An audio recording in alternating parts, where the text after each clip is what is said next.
I've never seen the DMV so empty.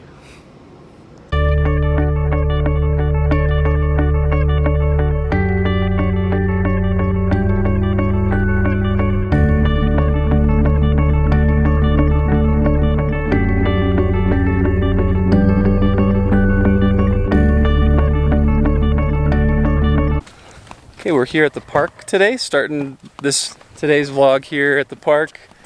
We're what are we gonna do, Justice? Shoot a rocket.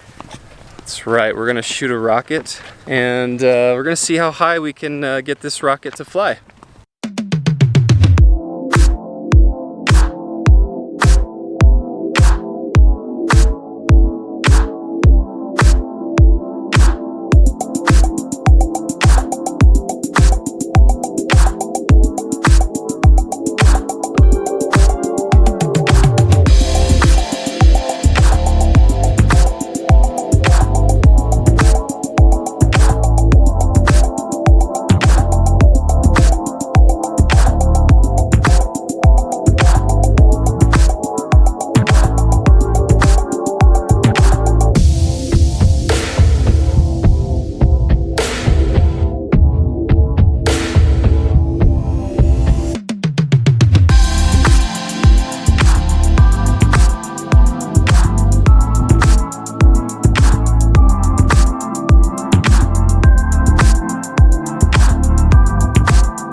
Days like today are awesome because the passage that we're going over today, come on bud, kind of goes along with today's theme. Today is a day off, and it's been kind of rare to have one in the sense like just family time. I've had days off, but I'm usually spending my days off doing other things, and today has just been really cool and special to hang out with the family. We went to the park and just to be together, and I think that helps us understand a little bit what we're studying today in Ecclesiastes 1 through 6. There are a couple of really important phrases when it comes to the book of Ecclesiastes, and for phrases or words. The first one is vanity, or vanity of vanities, and it's the Hebrew word hebel, which means like vapor or mist or like a breath. And we have to think about James chapter 4, when James writes about how, what is your life? It's a vapor or a mist. It's here for a moment and then it's gone. Or is it? And then the other phrase that's important when it comes to the book of Ecclesiastes is there's nothing new under the sun, or kind of this idea of things that have been done or tried under the sun. And that basically means on the earth, or essentially what human beings are limited to in their experience upon the earth, the extent that we can go to in our experience here. We know that the preacher that's mentioned in the very first verse of Ecclesiastes is Solomon, because later on, I believe it's in chapter 1 of Ecclesiastes, he gives a little bit of a autobiographical statement about who he is in his life. And it talks about how he is king over Jerusalem, over Israel. And Ecclesiastes is really one of the most important experiments anyone can ever do. And that's to discover the end of man. What is the purpose of man? And what is it that truly satisfies man? And the person that you'd want to conduct that experiment, you want them to have all access of anything at any point in which they want it. And that was exactly Solomon. He had all access to anything he wanted at any point that he wanted it. And so he conducts this experiment to see what is it that truly satisfies. What is it that it truly is the end of man, the purpose of man. And that's what Ecclesiastes is all about.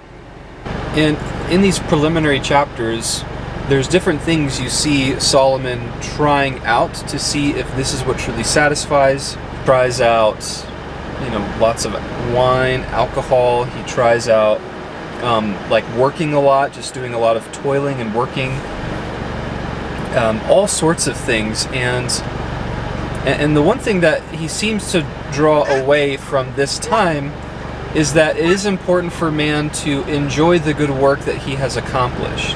And also that even though he's doing this search and he's genuinely trying to figure out what is like the end and the purpose of man,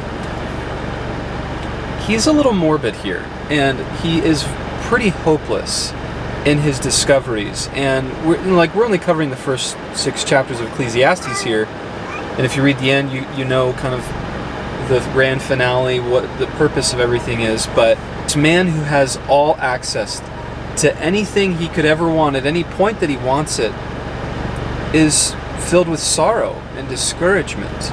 I think that says a lot about what our world offers us and how tempted we are to go with what the world says in terms of what truly satisfies, what meets our purpose, and that's really what it's all about here.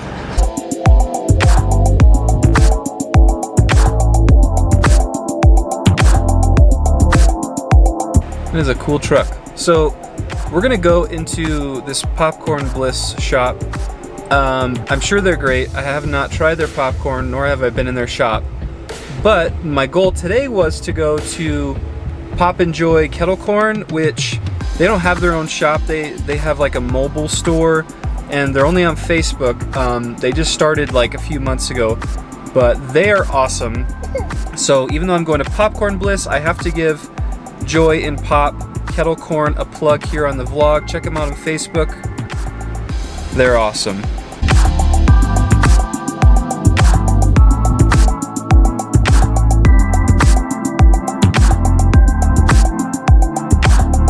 Okay, so we're here.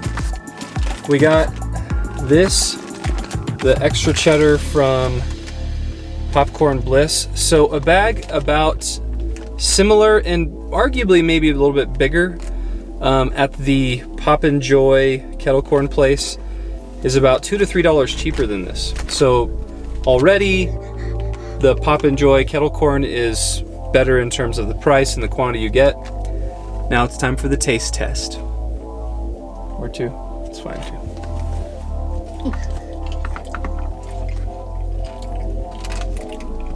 Now what's your critique? What do you think of it before I give you another piece? I like it. Okay.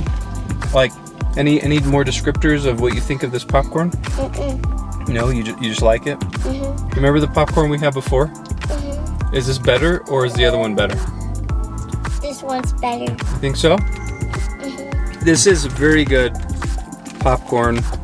Personally, I like, man, this is, I don't know, it's hard to tell. I'm not a popcorn connoisseur. I'm sure a popcorn connoisseur could tell differences, but I think I do like the Pop and Joy Kettle Corn a little better than Popcorn Bliss.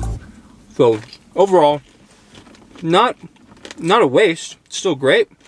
Price is decent, but if next time I'm gonna get popcorn, I'm gonna get it from Pop and Joy Kettle Corn. But not bad, Popcorn Bliss. Not bad.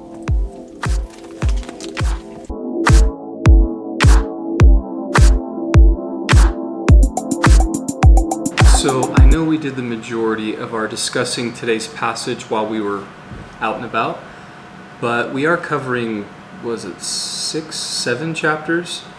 6 chapters in Ecclesiastes, which is half of the book. Part of me wishes we were spending more time in Ecclesiastes and not just covering it in 2 days, but I'm also glad that we're only spending 2 days. And it's a double-edged sword. It's tough, right? But there were a couple other things that really stuck out to me in reading the first 6 chapters. As I mentioned before, there's a few things that Solomon is testing to see if these particular things like alcohol or labor or just accumulating a lot of stuff is the key, is the ticket to living a satisfying and a fulfilled life and really knowing what the purpose of man is. And he's quickly learning that those things don't satisfy. Part of chapter 5 and almost all of chapter 6 talk about the vanity of like wealth and honor. Like you could accumulate all this stuff. You could be the richest person and you could be the most liked and most popular person, but even that doesn't suffice for what truly satisfies and what truly fulfills and what man's purpose is. But I want to draw our attention briefly to the beginning part of chapter 5, verse 1 through 7, and it talks about this sort of attitude that we should have whenever we are entering the presence of God. What Solomon is saying here is a lot of just, revering and honoring the Lord.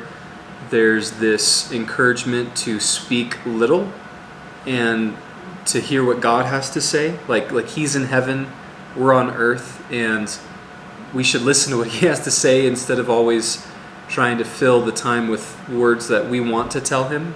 Then he wraps up this section with, God is the one we ought to fear the most.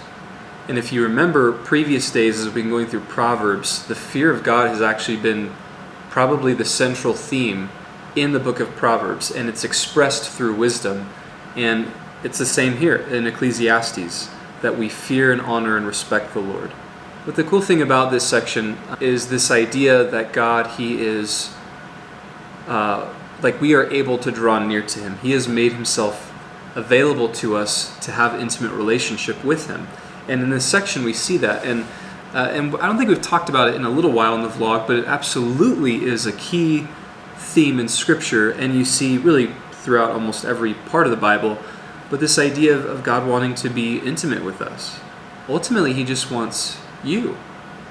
He just wants to spend time with you. And as we're in this book, even though it's for a couple of days, and really the purpose of this book is to learn the end of man, the purpose of man, what is it that truly satisfies, what is it that truly brings us joy and peace and fulfillment in this life, it's going to be tied to that intimate relationship with God. I really love that section in chapter 5 of Ecclesiastes, and I think it's a good encouragement, a reminder for us to draw near to the Lord and be near His presence and to enjoy being with Him in an intimate relationship. Don't forget to subscribe to the channel and be sure to share this video with other people, and we'll see you guys tomorrow.